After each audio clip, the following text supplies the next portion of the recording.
Hello. Hello. Good day, City Council and City staff. Thank you for having me here today. My name is Erin, and I'm a member of ACORN's Hamilton chapter and a tenant in Ward 3. I'm here to tell my story and ask for help and kindly ask the city to take action against the rent eviction crisis we are facing. I live in a junior one-bedroom at 65 Sanford Avenue South. It's a 4-story walk-up with a washer and dryer in the basement. It's not too big of a unit, not too small. It's a glorified bachelor with walls that I call home. It's also my workspace, as I work from home full-time. My rent was $650 when I moved in, and I currently pay $711.35 a month. My landlord of 8 months wants me out. He wants me to move out of my rental unit of nearly 8 years and end my tenancy on July 31st so he can perform renovations, which he doesn't even have the permits for. Leave a building I have called home since September 2015. A building where my neighbors are also my friends. A building I took care of and cleaned for 5 years prior to the transfer of ownership in July of last year. A building that is now being neglected, along with the tenants who live there.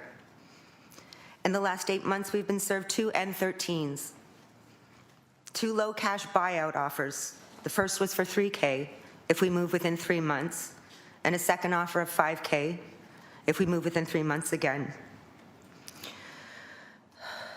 Most recently, an L2 was filed against us online with the LTB. I got the notification Friday at 2 a.m. 3 weeks ago, when we received our second N13s, there were money orders attached which amounted to 3 months' rent. Mine was for $2,134.02, what I currently pay, not current market value. These are tactics straight out of the rent eviction handbook. What we have not been provided with in that time is a clean building to live in, or an owner and property manager that cares about its tenants or the conditions they're currently living in. However, there's plenty of mounting anxiety, fear, stress, and depression to go around. The after-hours emergency number we have been provided with is no good. Last September, after a tenant was assaulted on property by a trespasser who had keys to the front door, we called them, only to discover that the number belongs to a husband and wife with no affiliation to our owner or property manager. All cleaning stopped in July when the new property management took over. The only thing being taken care of is the garbage and recycling.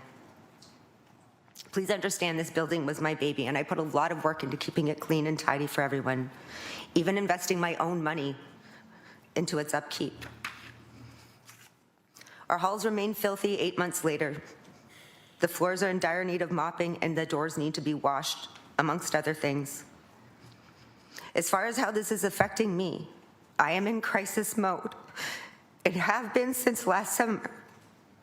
Managing my own mental health issues and keeping my emotions regulated is next to impossible.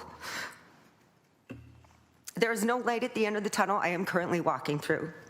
I have little to no hope left for a resolution that favors us, the tenants, the people facing possible displacement. And I can't help but wonder if the people I pass on the street, people living in tents outside of the Y on McNabb, were once like me, employed with a roof over their head, paying affordable rent, displaced by uncaring landlords whose only concern is the almighty dollar. I also can't help but question whether or not there's some connection between ongoing renovations and the other crisis Hamilton is currently facing regarding opioid addiction, homelessness, and mental health issues. We're in a state of emergency. There is no fixing one problem without addressing the other. Homelessness will continue to rise. ACORN is asking for bold action on the rent eviction crisis. Please help. I was supposed to speak with someone, but they couldn't be here, so it's just me, and I am done. Thank you for letting me speak. Thank you, Erin.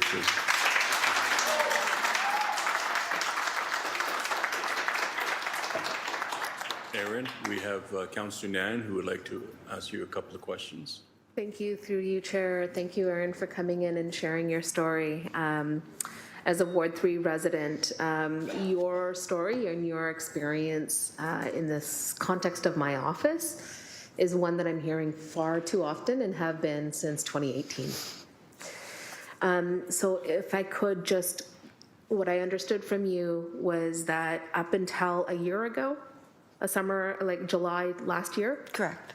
up until that period of time, were all the issues consistently being handled as a responsible landlord in terms of the things that you're identifying now since the new ownership that are being neglected? So was it a problem before, or is it a problem since the ownership change? It was a Thank you. slight problem prior to that. Our previous property manager as well, and owner, they like to use the tenants for any kind of repairs around the building, cheap labor, people. We do have people in disability in our building as well, so of course they, would love to get, $40 for a couple of hours work. So half of the repairs in our building that were done were pretty much nothing professional. It was all, people just looking at guides online, maybe, I don't know. But the cleaning was constantly being done. I was on top of that, and now, we can't get anybody out to mop the floors. We've had break-ins into the unit across the hall from me, which is empty. People breaking into squat, use drugs. Took them about a month to come out and actually lock up the unit and seal the window properly. Thank you. And so to focus now on, since ownership has changed through you, Chair, and the practice of trying to push current tenants out, and you mentioned there was 2 buyout offers. You mentioned one of them, and I apologize, I didn't take notes quickly enough. You described them as low offer buyouts. Correct. Do you feel you're being pushed out and being, is the attempt underway right now, renovation? Absolutely, I do believe that. $3,000 isn't enough to cover first and last month rent and moving expenses, and $5,000, no, it's a slap in the face to us. I've been living there 8 years. For someone, it blows my mind that someone can just come along in 8 months and just say, hey, I don't want you here anymore. You're not welcome. My money is no longer good for this man. I guess. Thank you. Thank you for coming in to delegate and share your story. Appreciate you. Thank you so much. Thank you. Have a good day. Thank you, Erin.